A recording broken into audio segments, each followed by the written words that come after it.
di share. Oke, ya. Oh, sudah jelas ya. Sudah Oke, jelas, Pak Yana. sudah jelas jelas ya. Oke, ajak lagi dong itu para freelance biar masuk ya semuanya ya, biar bagus luar biasa semuanya ya. Oke rekan-rekan, alhamdulillah pada kesempatan beberapa hari yang lalu saya 9 hari ada di Jepang.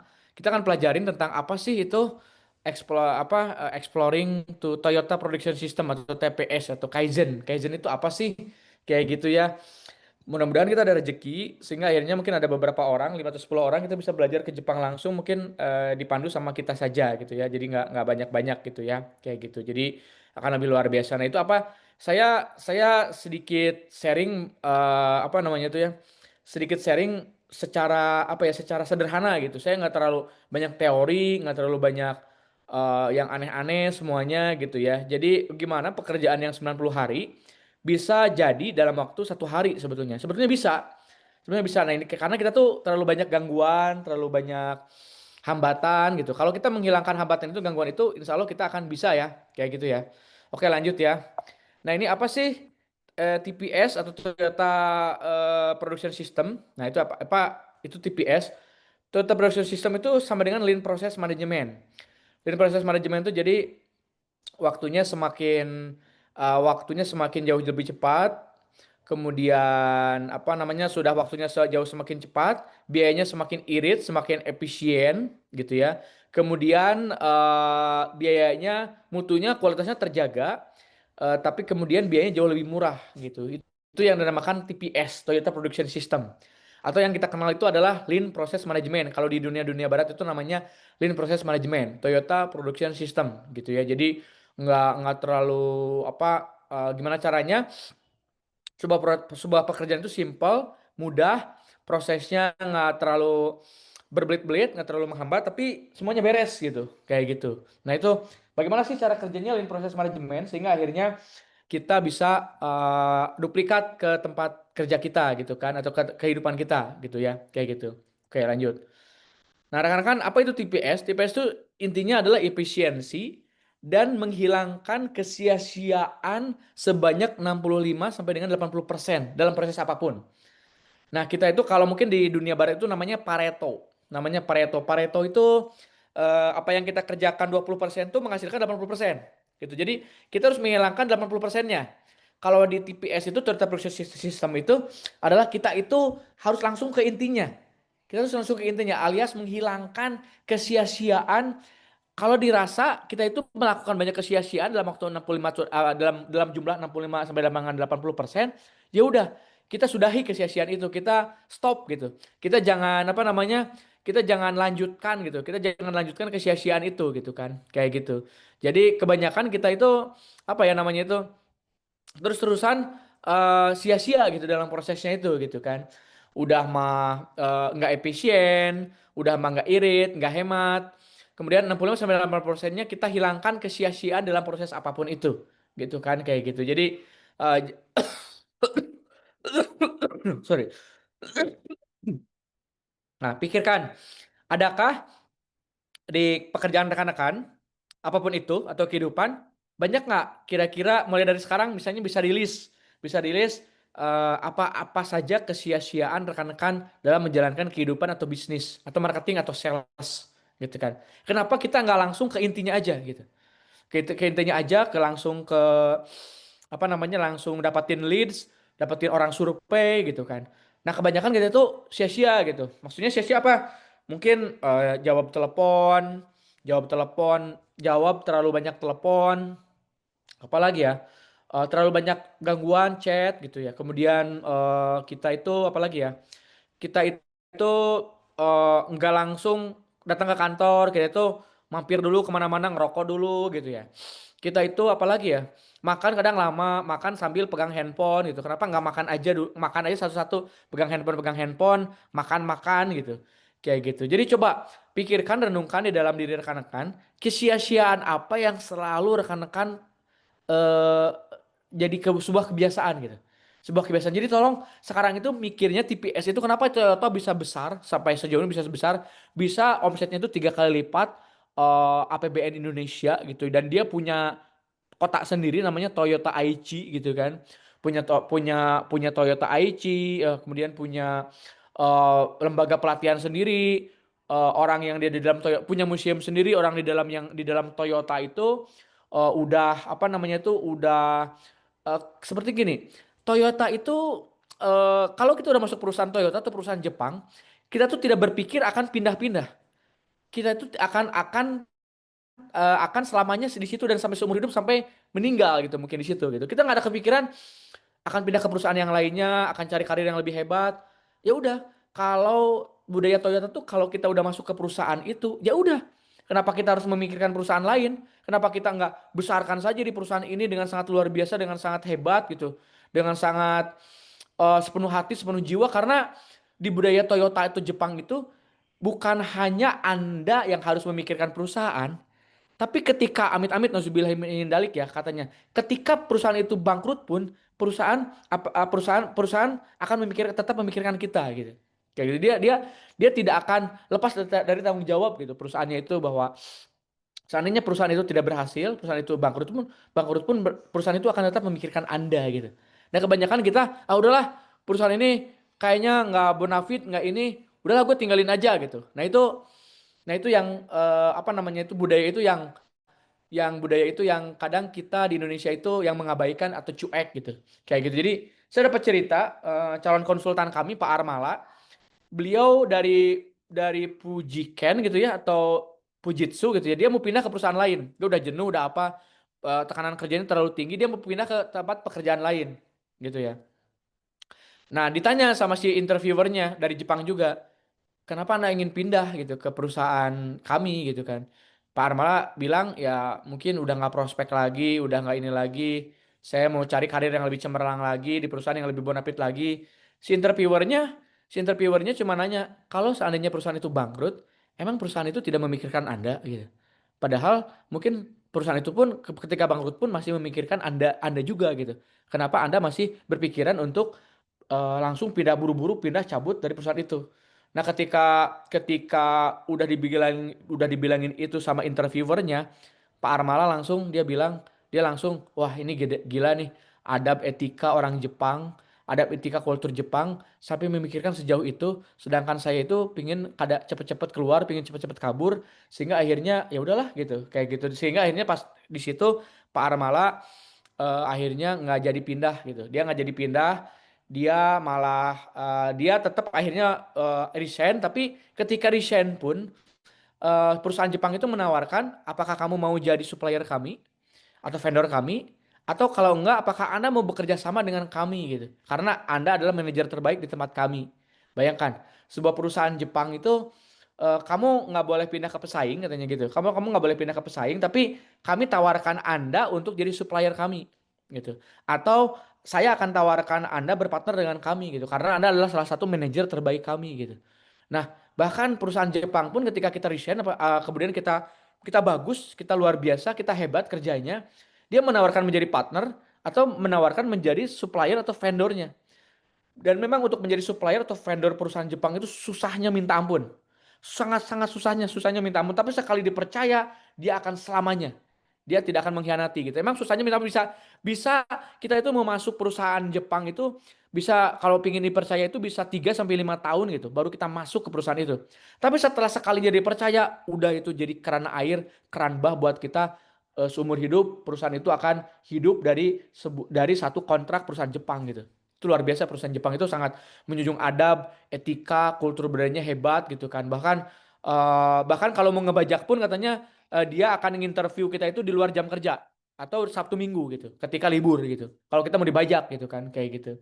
Jadi ya itulah perusahaan Jepang ya. Tapi intinya kalau saya ingin sharing di apa itu TPS itu, ya TPS itu Toyota Production System tuh intinya adalah sebuah budaya Jepang tentang efisiensi, tentang mengirit, tentang hemat, tentang harus menghilangkan 65% kesia-siaan minimal gitu ya. Pikirkan Anda dari rumah ke tempat kerja, ya udah Anda tinggal makan dulu, udah gitu kerja misalnya kalau di Yanpur masuk jam 7.50, udah gitu briefing, role play, udah gitu langsung mungkin canvassing, visit, apalagi canvassing, visit, udah canvassing, visit itu tuh apa namanya? Ya cari lead, eh, benerin ads gitu kan. Udah gitu ya, ya langsung ajak orang survei, lobby negosiasi, follow up, udah itu kerjanya gitu kalau marketing and sales. Nah kebanyakan kita di jam kerja itu nggak fokus, kita fokusnya ke yang lain-lain dan akhirnya ya udah kita terbengkalai, kita tiba-tiba waktu terbuang percuma dan akhirnya kita nggak dapat apa-apa kayak gitu ya. Jadi budaya TPS itu Toyota Production System atau Lean Process Management tuh lebih ke efisiensi, bagaimana caranya kita supaya lebih efisien dalam bertindak dan kemudian menghilangkan 65-90% kesia-siaan dalam proses apapun. Baik itu kehidupan atau bisnis atau marketing and sales. Itu ya TPS gitu kan. Kayak gitu. Oke lanjut. Jangan contoh satu. Contoh satu nih di budaya TPS Jepang. Amplop yang dikirim dari luar Toyota ke dalam Toyota malah masih mereka gunakan lagi 3 kali amplop tersebut untuk berkirim pesan antar sesama divisi internal Toyota sendiri. Coba bayangkan ya rekan-rekan, amplop yang dikirim dari luar Toyota. Sorry, saya minum dulu kayaknya nih. Bentar, bentar ya, sebentar. Saya ini dulu. Bentar, saya mau ngambil minum dulu bentar ya. Toyota ya. Jadi apa namanya luar biasanya ya, bentar ya.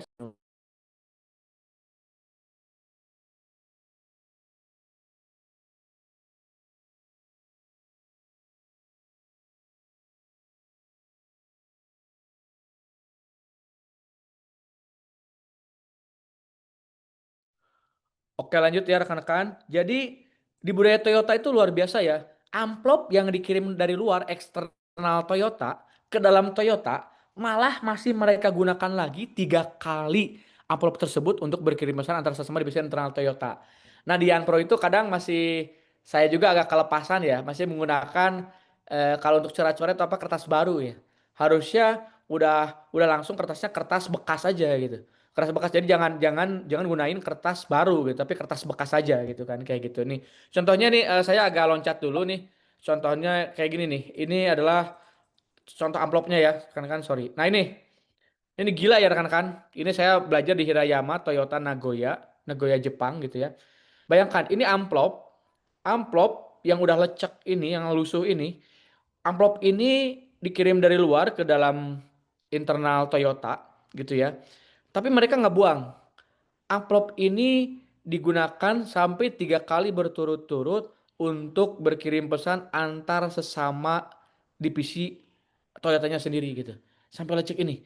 Itulah yang membuat Toyota atau filosofi Jepang itu membuat perusahaan itu sangat kuat, filosofinya fundamentalnya kuat, dan dia bertahan bisa sampai ratusan tahun gitu. Itu yang dimiliki tidak kita kita biasanya mungkin ketika udah banyak uang kita foya-foya, kita luar biasa. Padahal Toyota aja, Toyota yang omsetnya 3 kali lipat dibanding apa namanya 3 kali lipat dibanding APBN Indonesia, mereka ada amplop dari luar, mereka akan gunakan sampai lecek untuk divisinya mereka sendiri sampai 3 kali gitu.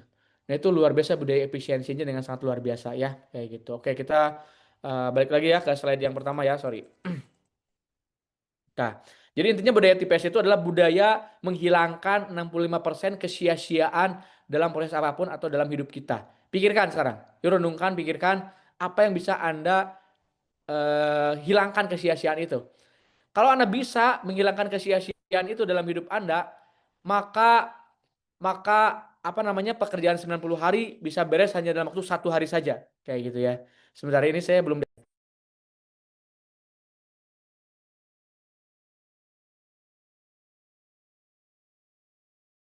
ya, oke.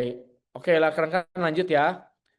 Nah, ini contoh satunya adalah tadi amplop yang dikirim dari luar Toyota ke dalam Toyota malah bisa digunakan lagi 3 kali amplop tersebut untuk berkirim pesan antar sesama divisi internal Toyota sendiri ya. Lanjut, contoh dua. Contoh dulu adalah harus selalu berpikir menjadikan mempermudah sesuatu karena 1 detik, 1 langkah, 1 yen itu sangat berarti gitu ya. Kayak gitu. Jadi kita harus selalu berpikir bagaimana caranya menghemat, mengefisienkan, mengefektifkan, mempermudah, mempersingkat, mempercepat. Jangan jangan leha-leha, jangan males, jangan karena di Toyota itu di budaya Toyota tuh 10 detik itu satu detik itu sangat berarti gitu. Nah, sekarang akhirnya contoh di Hirayama Nagoya Toyota Japan, sebuah proses itu diulang-ulang terus-menerus, dicari kesalahannya dan dibuat perbaikannya sehingga mobil Toyota sekarang itu bisa dibuat dalam hanya 1 menit saja. Itu rekan-rekan. Dan ini ya jadi pola Toyota itu adalah baik itu makanan, baik itu fashion, baik itu produksi apapun, manufacturing atau apa, selalu dicari bagaimana supaya pekerjaan itu jauh lebih singkat, jauh lebih mudah, jauh lebih murah, jauh lebih menghemat walaupun setengah detik gitu kan. Itu selalu mereka cari gitu kan. Kayak gitu. Mereka bahkan di sebuah perusahaan Omron itu bisa apa namanya? Bisa punya 10.000 Kaizen perbaikan gitu kan. Kayak gitu. Ini contoh, bayangkan ini saya contoh lagi ya, ini gambar ya di Toyota ya. Nah ini ya. Nah ini bahkan di Hirayama Toyota itu kita belajar gimana caranya sebuah proses itu apa lebih cepat. Bahkan dikasih stopwatch kita. Nah ini para dojo ya, para dojo, para pengajarnya ini udah, ini pengajar-pengajar Toyota gitu ya. Jadi kita satu hari full gimana belajar untuk mempercepat proses ini gitu kan. Contoh ini sebelah kiri saya. Nah ini sebentar, minumannya baru datang, saya minum dulu ya. Gitu rekan-rekan sebentar.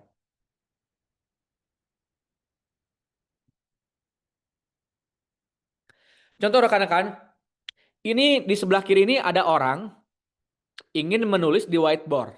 Ingin menulis di whiteboard yang ada di sebelah kiri gitu kan. Kayak gitu. Nah, kita akan hitung dari per detik dari mulai dia jalan sampai dia menulis misalnya angka A, itu dihitung detiknya berapa detik gitu. Apakah 10 detik, 12 detik gitu. Nah, pertanyaannya adalah ini paling simpel nih.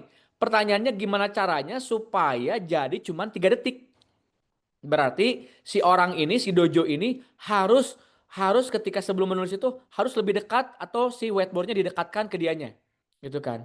Kemudian si apa namanya si spidolnya itu jangan sampai mencari-cari dulu. Kalau bisa spidolnya itu udah ada di depan whiteboardnya gitu, entah pakai gantungan, entah pakai apa gitu, kayak gitu. Jadi contohnya itulah, contoh simpelnya itu gitu. Nah, sebuah proses menulis huruf A di sebuah whiteboard misalnya, si dojo ini asalnya itu kalau dia harus pakai berjalan kaki berapa langkah dari tempat dia berdiri sampai ke whiteboard sebelah kiri itu memakan waktu hampir 12 detik atau 15 detik gitu untuk menuliskan hanya sebuah huruf A gitu. Nah, berarti proses berjalan itu adalah sebuah kesia-siaan, kan?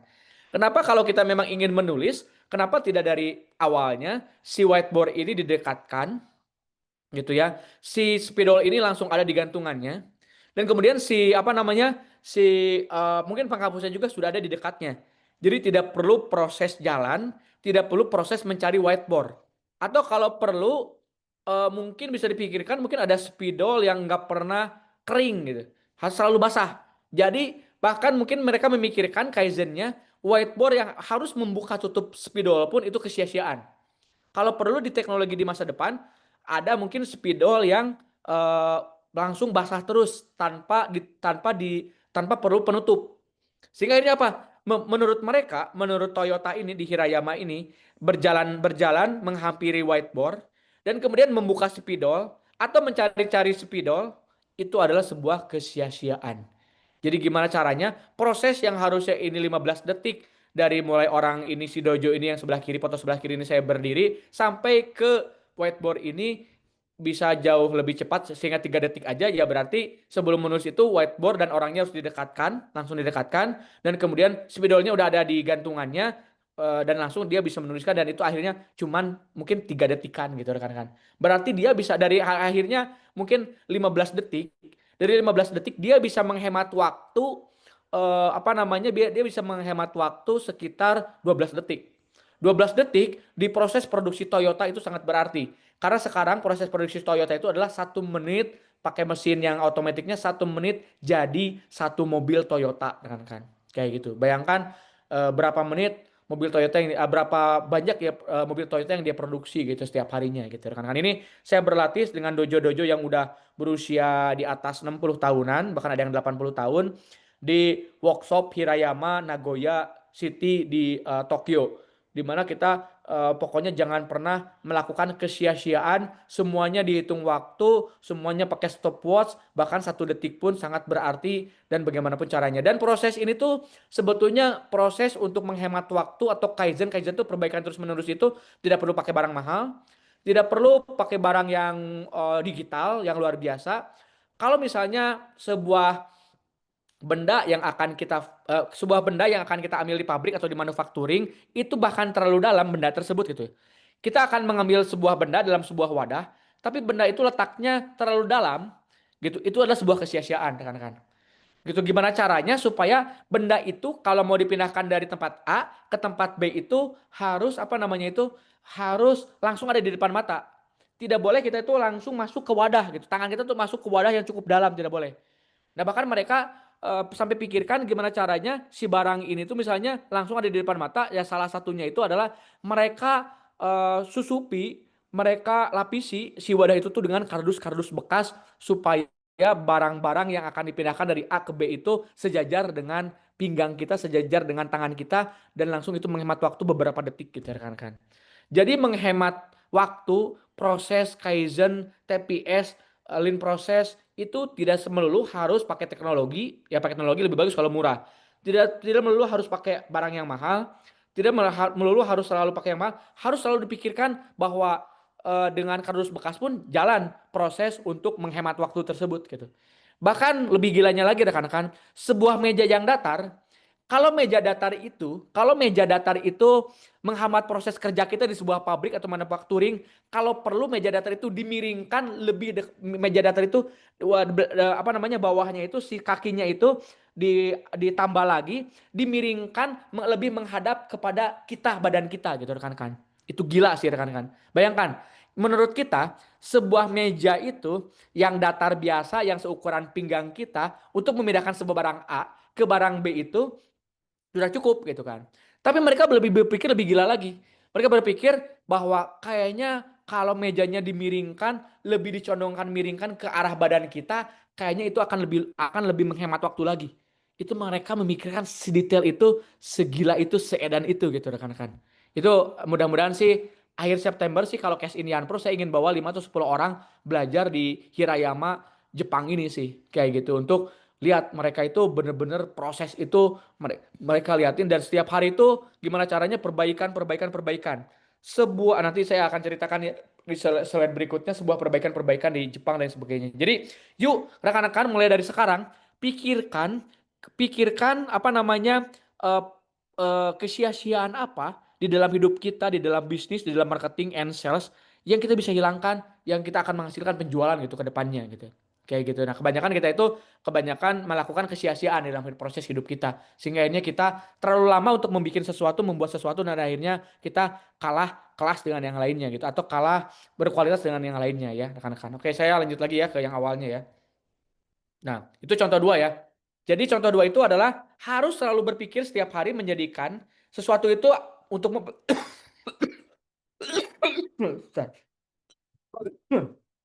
untuk mempermudah sesuatu karena satu detik, satu langkah, satu yen itu sangat berarti. Contoh di Hirayama Nagoya Toyota Japan, sebuah proses itu diulang-ulang terus-menerus, dicari kesalahannya, dan dibuat perbaikannya sehingga mobil Toyota sekarang bisa dibuat dalam hanya 1 menit saja. Gitu rekan-rekan dari mulai nol ya, kayak gitu rekan-rekan ya. Lanjut. Nah, apa itu Kaizen? Kaizen itu adalah perbaikan terus-menerus tiada henti agar menemukan penghematan, percepatan, dan menjadi jauh lebih singkat, jauh lebih simpel, dan untuk mempermudah sesuatu. Itu namanya Kaizen. Jadi budaya Jepang itu memang, kalau budaya di kita mungkin ramah, tenggang rasa gitu ya, tepos seliro. Nah kalau budaya di Jepang itu adalah Kaizen dan TPS. Toyota Production System atau Lean Process Management dan Kaizen, perbaikan. Jadi kalau dirasa TPS itu belum efisien, belum hemat, belum irit, ya mereka akan melakukan Kaizen terus-menerus tiada henti agar menemukan penghematan, percepatan, menjadi jauh lebih singkat, jauh lebih simpel dan mempermudah sesuatu, tidak lebih kompleks lagi, gitu. Jadi budaya Jepang itu Kaizen ya, agamanya lah istilahnya apa ya, namanya rukun imannya gitu. Rukun imannya di Jepang itu adalah Kaizen gitu. Kaizen itu perbaikan terus-menerus tiada henti sehingga dia menemukan formula yang pas, yang pasti yang akan dipakai untuk kita menaikkan standar hidup kita, standar pekerjaan. Jadi budaya Jepang itu di gimana ya? Ditularkan itu di company, di produksi gitu. Nah, setelah setelah para stafnya ini memahami kebudayaan Jepang yang tentang Kaizen, TPS, Lean Process Management, nah itu ditularkan kepada rumah dan ditularkan kepada sekolah gitu kan. Jadi kebalik ya, kalau kita kan budaya, kultur itu ditularkannya di rumah, di sekolah, baru di tempat kerja. Kalau Jepang itu terbalik, karena mungkin industri, company itu, manufacturing itu di Jepang itu adalah rumah kedua, sehingga akhirnya budaya Jepang yang disiplin, Kaizen, ramah tamah, saling menghormati gitu kan. Dan lain sebagainya itu ditanamkan dulu di sebuah perusahaan, di sebuah company, dan akhirnya mereka harus menularkan itu ke rumah dan ke sekolah gitu. Jadi kebalik dengan kita gitu ya. Karena mungkin rumah keduanya dan mereka banyak menghabiskan waktunya adalah di kantor kayak gitu ya. Itu Kaizen. Jadi kalau ada yang belum tahu Kaizen itu apa? Kaizen itu kayak rukun imannya di agama Islam. Kalau di Jepang itu Kaizen itu adalah perbaikan terus-menerus tidak henti agar menemukan penghematan, percepatan menjadi jauh lebih singkat, simpel dan mempermudah sesuatu. Kayak gitu ya. Oke, lanjut ya. Nah, contohnya ini adalah contohnya 10.000 perbaikan. Sebuah perusahaan di Jepang kelas menengah yaitu Omron. Omron itu kalau nggak salah omset atau profitnya ya sekitar 1 triliun ya. Yang isinya bahkan 60% orang cacat fisik dan mental melakukan 10.000 kaizen atau perbaikan terus-menerus setiap tahunnya. Bayangkan. Mereka menemukan ini jadi si pemilik presidennya itu pendirinya itu sangat bermurah hati, sangat dia itu malah merekrutnya 60%-nya orang cacat fisik atau cacat mental untuk berada di kantornya. Jadi gimana caranya kantornya itu sangat apa ya, sangat affordable dengan orang cacat gitu. Bahkan OB-nya itu orang yang mungkin punya kelainan mental gitu. Jadi punya kelainan mental tuh gimana ya, nggak bisa fokus mungkin kayak apa sih namanya tuh, kayak apa namanya tuh, kalau orang punya dunianya sendiri itu apa rekan-rekan? Sorry, mungkin bisa di chat. Kalau orang punya dunianya sendiri itu apa ya? Kayak gitu. Ada chattingnya mana ya? Ini lupa. Ya gitu. Ini apa ya? Autis ya. Sebentar, mana udah mana? Nah, autis ya. Nah, orang kayak punya dunia sendiri itu kan autis. Nah, itu lebih gilanya lagi Omron. Nah, ini saya akan lihatkan ya Omron ya. Perusahaan Omron.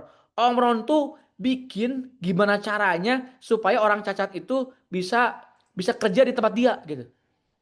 Nah, ini nih Omron tuh yang kanan Omron. Nah, ini bahkan pematerinya orang cacat juga nih. Jadi kalau misalnya Omron ini sebuah pabrik manufacturing, kalau si orang cacat ini cuman punya tangannya kiri doang, nah gimana caranya si mesinnya ini bisa mendukung tangan kirinya dia tanpa ada tangan kanan. Nah, kebalikannya, kalau dia cacatnya tangan kanan, gimana mesinnya itu bisa affordable, bisa akurat supaya mendukung tangan kanannya dia dan menghilangkan tangan kirinya. Karena tangan kirinya udah nggak ada gitu. Nah itu, dan itu ada ininya, ada workshopnya, ada tempat pembuatan mesinnya di situ. Jadi ini perusahaan yang menurut saya yang sebelah kanan ya ini Om Brown ya. Perusahaan yang menurut saya itu amal ibadahnya luar biasa itu. Amal jariahnya luar biasa, dia memperkerjakan dari tahun 80-an orang-orang cacat dan gimana caranya mesin-mesinnya dia itu affordable gitu atau apa ya namanya tuh, masuk ke orang cacat gitu. Jadi bukan bukan orang cacat yang harus menyesuaikan mesinnya, tapi mesinnya sengaja dibuatkan untuk gimana caranya masuk ke orang cacat. Dan orang cacat itu bisa berkarya, bisa berprestasi dan itu luar biasa itu. Saya selalu takjub lah kalau belajar filosofi, memang luar biasa Jepang. Kalau yang ini presdirnya ya, presdir udah usia 80 tahunan masih mau turun mau mengajar kita. Kalau ini yang tengah ini usia 50 tahunan, dia punya pabrik juga di Cikarang ya. Dan dia merasa senang dengan orang Indonesia. Kenapa senang dengan orang Indonesia? Nanti akan saya sharekan. Ini para presiden dan eksekutif Jepang yang baik hati ini luar biasa. Dan ini eksekutifnya Omron yang walaupun cacat, gimana caranya apa namanya, tempat, suasana, mesin, tools mendukung kecacatan dia supaya dia berprestasi gitu. Itu keren banget. Jadi bukan orang cacat yang harus menyesuaikan dengan kantor, tapi kantor menyesuaikan dengan orang cacat. Itu keren banget, itu keren gila itu Jepang gitu kan. Kayak gitu ya. Oke, lanjut ya materinya ya. Jadi ini ya, apa artinya Kaizen? Kaizen itu adalah perbaikan terus-menerus dari henti agar menemukan penghematan, percepatan menjadi lebih singkat, lebih simpel, dan mempermudah sesuatu. Contohnya di Omron, yaitu adalah mereka itu minimal, kata yang tadi orang cacat tadi yang nggak bisa jalan, melakukan 10.000 Kaizen atau perbaikan setiap tahunnya. Itu kan gila luar biasa ya, kayak gitu. Oke, lanjut. Nah ini kultur Jepang tuh kayak gimana sih?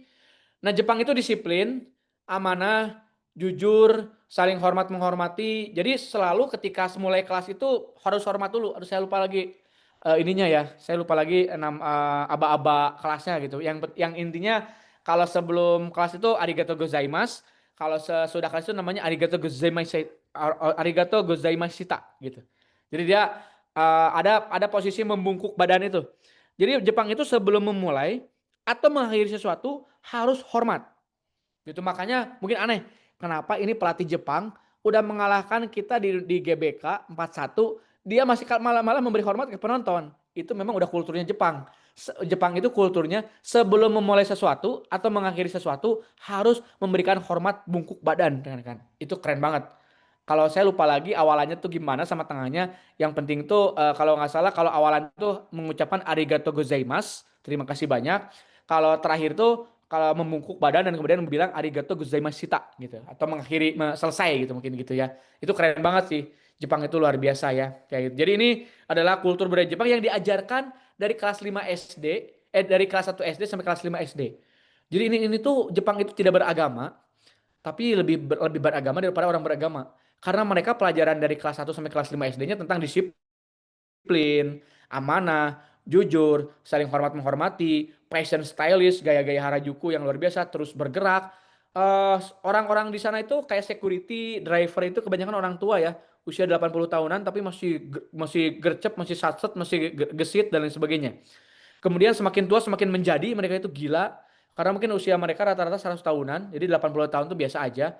Bahkan lebih gilanya saya supir bis saya itu orang tua udah 80 tahun. Saya juga pernah naik taksi beberapa dengan usia yang 85, 75 tahun, 80 tahun. Itu disuruh mengencangkan ikat-ikat apa namanya? Pakai ikat pinggang gitu ya. Suruh mengencangkan sabuk pengaman gitu kan karena dia akan ngebut gitu kan itu padahal dia usianya udah 80 tahun tapi dia di tol itu bisa gila-gilaan ngebut tapi ngebutnya ngebut rapi kayak Jepang ya bukan ngebut kayak kita di tol telolet bus telolet yang ugal-ugalan dia ngebutnya ngebut tapi rapi dan malah bayangkan kita di bis semuanya ada woro-woro gitu semuanya harus pasang seat belt gitu ya atau pasang sabuk pengaman. Bayangkan di bis, bayangkan rekan-rekan di bis itu kan harusnya aman ya. Di bis kita duduk di tengah itu disuruh mengencangkan ikat pinggang gara-gara si supir 80 tahunnya mau ngebut dengan sangat luar biasa gitu dari Nagoya ke Kyoto kalau nggak salah kayak gitu ya atau dari Kyoto ke Nagoya kalau balik lagi gitu kan kalau saya lupa lagi saya ya. Dan ini kemudian semakin tua semakin menjadi kemudian Jepang itu jalannya cepat wangi saya naik ini ya rekan-rekan saya naik MRT-nya Jepang di jam yang sangat sibuk prime time malam minggu jam 11:30 malam dan itu kereta terakhir itu penuh padat luar biasa ada ribuan yang mau naik kereta terakhir tapi luar biasanya mereka ngantri dan mereka tidak bau alias wangi padahal saya udah berdesak-desakan sekali itu saya takut copet takut apa tapi di Jepang tidak ada copet kayak gitu rekan-rekannya dan wangi nggak ada bau badan nggak ada bau mulut nggak ada bau ketek nggak ada bau kaki nggak ada bau apa itu wangi gitu ya rekan-rekan itu keren sih budaya Jepang jadi mereka mungkin menurut mereka itu bau mereka itu bisa apa ya namanya tuh ya bau mereka itu bisa menjolimi orang lain gitu akhirnya mereka wangi sih bukan nggak wangi intinya nggak bau lah wangi tapi nggak bau gitu dan kemudian budaya Jepang itu kaizen perbaikan terus menerus tidak henti compact di Jepang itu nggak terlalu banyak gedung tinggi gedungnya pendek-pendek, mungkin sekitar 7 sampai dengan 20 lantai. Mungkin mereka menghilangkan kesia-siaan nggak ngapain banyak ruangan kalau nggak kepake gitu kan. Taksi juga, taksi saya akan liatin taksi juga, ini taksi ya karena taksi di Jepang itu kecil-kecil tapi compact. Ini muat 4 bus bagasi besar kan. Lihat ini compact ini kecil banget ini. Kecil tapi lihat ada apa namanya tuh ada layar digitalnya, ada tempat ini ngetap pisa, ada tempat charging, ada wifi, ada free wifi taksinya ya. Kemudian ada ini dudukan ini terus kemudian ada buat brosur, ada bawa mesin edisi dingin gitu dan sebagainya itu luar biasa sih. Jadi ini nggak dan ini kayak Freed ya, kayak Honda Freed atau Honda Sienta. Si apa namanya tuh mungkin karena butuh mobilitas yang sangat tinggi si taksi ini jangan sampai si pintu ini menghalangi apa ya menghalangi pejalan kaki menghalangi dan menyusahkan orang untuk keluar dia bikin pintunya sliding door gitu rekan-rekan, alias serelek gitu ya, apa namanya yang kayak Honda Freed gitu, itu keren banget. Dan ini muat buat 4 orang sih kayak gitu. Dan ini kayak kecil tapi kita bawa 4 koper besar yang koper bagasi, dan itu muat, itu luar biasa sih. Jadi Jepang itu benci dengan kesia-siaan.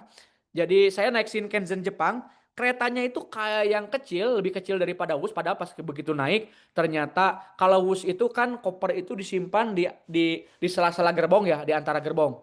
Tapi kalau Shinkansen Jepang, walaupun kelihatan kecil dari luar, itu si koper kita itu bisa kita simpan di depan tempat duduk kita. Itu keren banget gitu kan. Jadi kopernya besar banget, koper bagasi.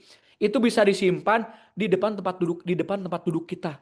Bayangkan, kelihatan kecil Shinkansen tuh, begitu masuk compact besar, bahkan koper terbesar pun bisa muat di depan tempat duduk kita. Itu keren banget itu Jepang. Kayak gitu ya. Jadi Jepang itu mengutamakan efisien, compact, efektif, dan menghindari kesia-siaan. Itu luar biasa sih Jepang ya. Kayak gitu. Oke, lanjut lagi ya.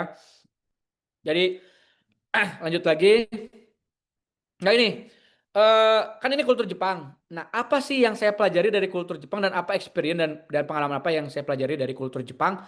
Adalah kami 2 kali ketinggalan tapi barangnya ada semuanya, rekan-rekan. Jadi saya sendiri ketinggalan dompet di Jepang, malah tetap ada, dikembalikan, dipaketkan 2 hari sampai, dan dikembalikan uang paketnya yang tadinya harusnya 200 ribuan menjadi hanya 80 ribuan.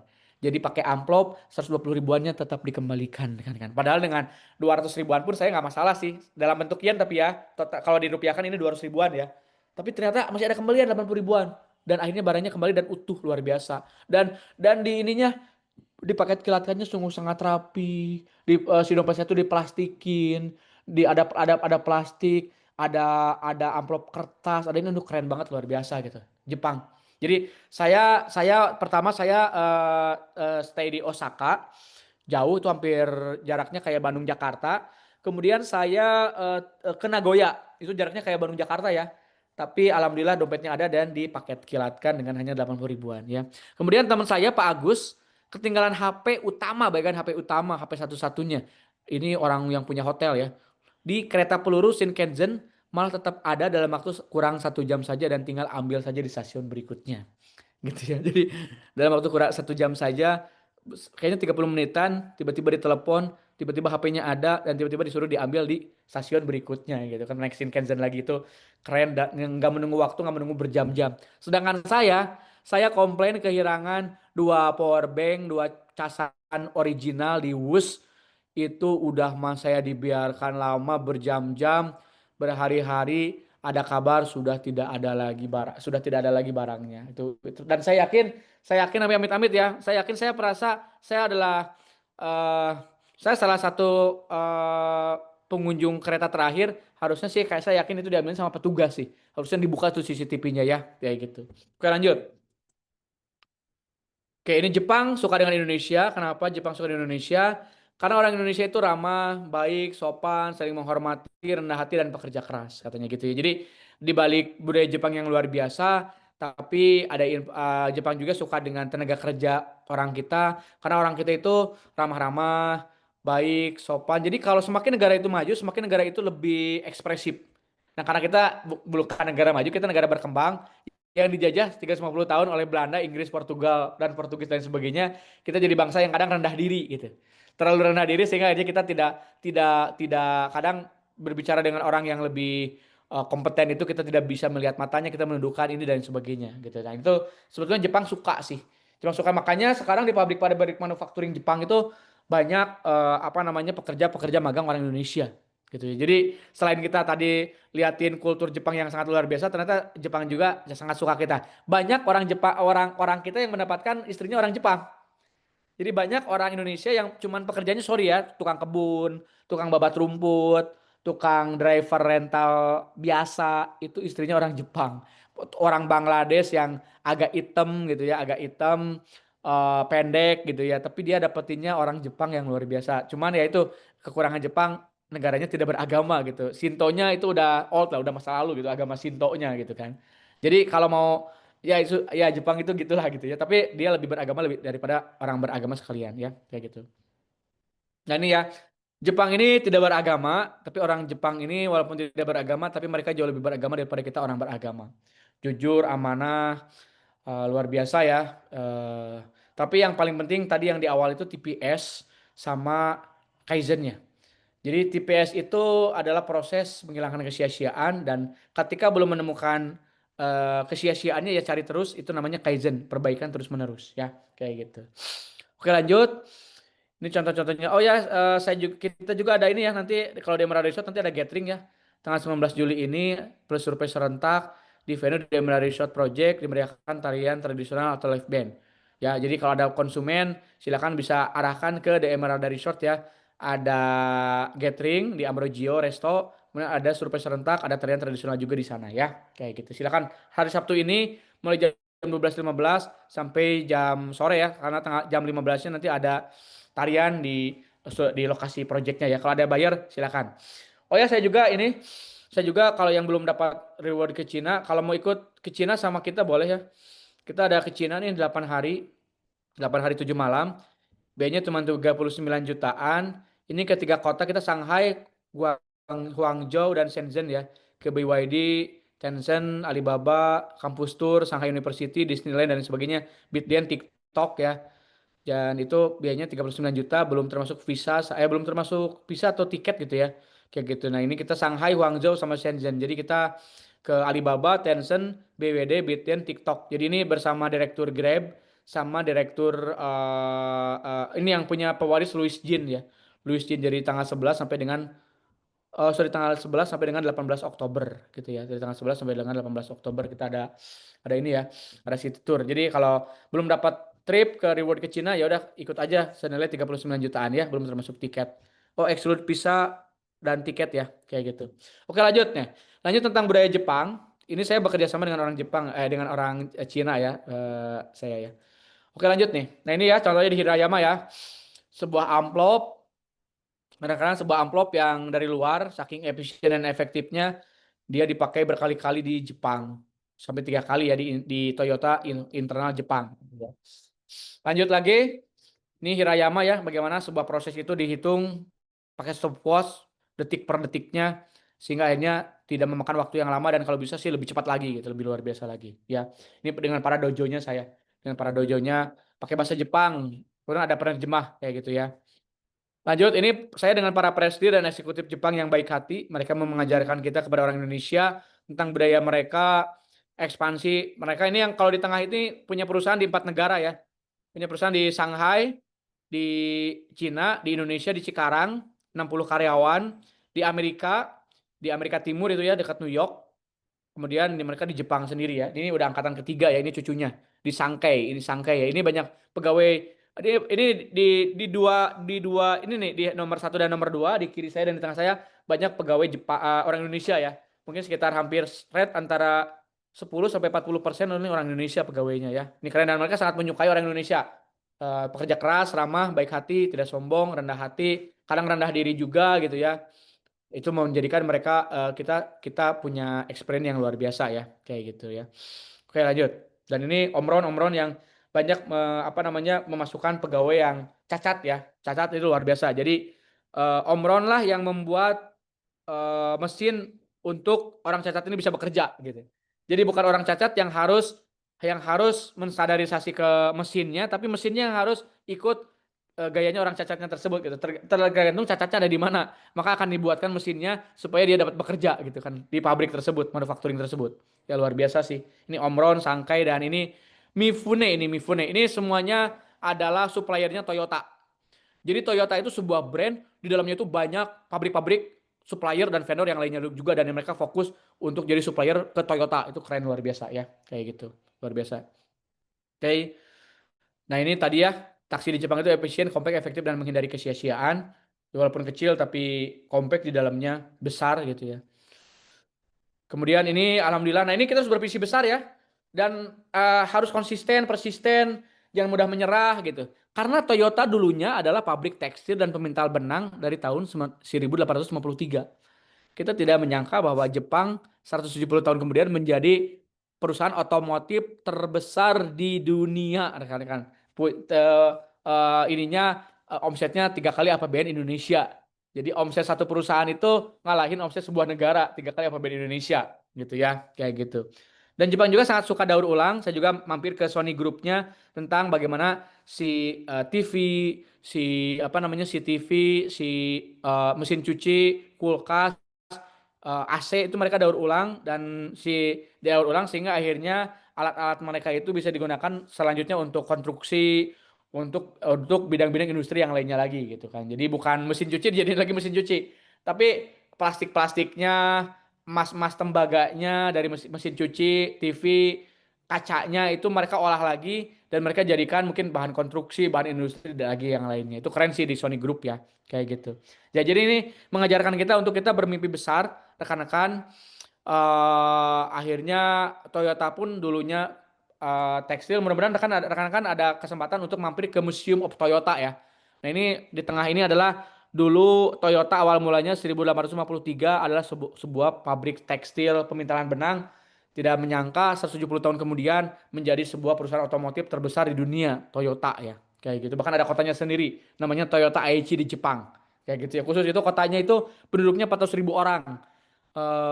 Isinya yaitu manufacturing Toyota semuanya ya. Kayak gitu, itu keren.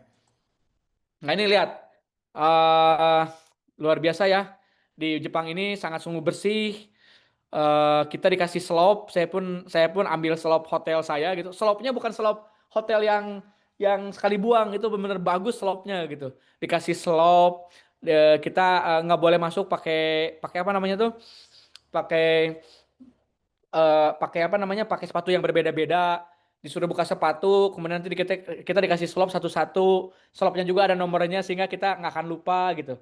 Kemudian ini tempatnya estetik, kita dikasih cemilan. Ini saya berkunjung ke sebuah SD, bagaimana mereka menerapkan dari kelas 1 sampai kelas 5 SD untuk budaya apa namanya, budaya rapih, bersih, estetiknya. Dan bahkan di taksi pun ada free wifi gitu kan, dari ini nih, Meitetsu taksi gitu, Meitetsu taksi gitu kan. Bahkan ada wifi. Padahal kita naik taksi itu jarak dekat semua sih, nggak ada yang jarak jauh sih. Paling paling banter tuh cuma 15 menitan, tapi mereka menjadikan kita free wifi juga gitu. Itu adalah kehebatan orang Jepang ya, luar biasa ya rekan-rekan. Oke. Nah, oke, ini kontak saya.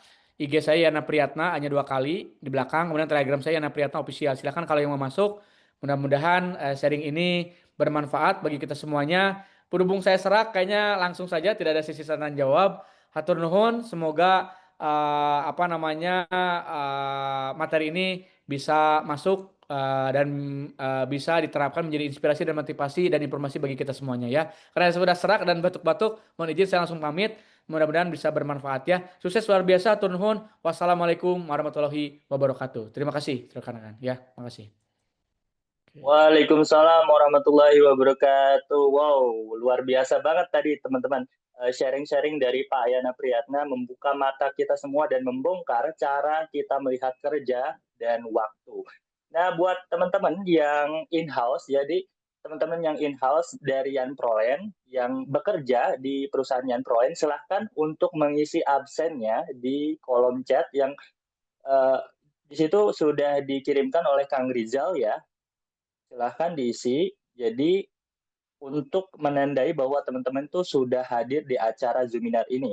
Dan buat teman-teman yang agent ataupun member, boleh di ini aja ya. Mungkin tidak perlu daftar di link yang sudah disediakan di bawah ini, karena itu khusus untuk in-house Yan Prolen saja. Jadi buat agent freelance atau member freelance Yan Prolen Club, tidak perlu mengisi link yang sudah disediakan di kolom chat di bawah ini. Jadi khusus untuk in-house Yan Prolen saja yang sedang bekerja di kantor Yan Prolen. Oke, terima kasih teman-teman yang sudah hadir di acara Zoominar ini. Semoga materi yang sudah disampaikan oleh Pak Yana Priyatna bisa menginspirasi kita semua dan kultur-kultur yang ada di Jepang itu bisa diterapkan di kehidupan kita, entah itu di rumah ataupun di cara kita bekerja di kantor ataupun cara kita mengelola waktunya. Oke. Jadi, Nugi ingatkan sekali lagi, buat teman-teman in-house yang sedang bekerja di Anprolen, bisa mengisi link yang sudah dibagikan oleh Kang Rizal di kolom chat. Dan buat teman-teman yang agent atau agent member freelance yang pro tidak perlu mengisi link yang ada di kolom chat ini. Oke. Oke, karena Zoominar sudah selesai, saya pamit undur diri. Wassalamualaikum warahmatullahi wabarakatuh. Oke.